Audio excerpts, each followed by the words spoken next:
photo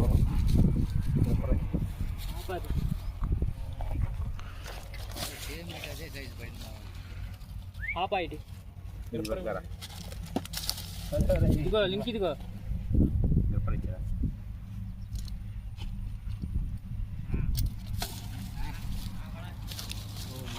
project ఏదైనా న్యాయం చేసి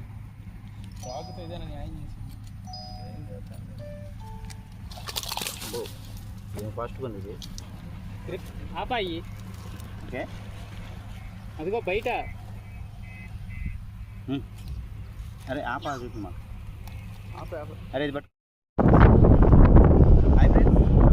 ఫిషింగ్ అయితే మనం ఇవాళ ఎర్ర మీద పట్టేది 1 కేజీ పైన ఉండొచ్చు ఎర్ర మీద మామూలు 8 ఫీట్ మీద పట్టాను మన రాహుల్ చేపలు కానీ వస్తే ఎర్రకి ఇది పట్టింది ఓకే లైక్ చేయండి షేర్ చేయండి సబ్స్క్రైబ్ చేయండి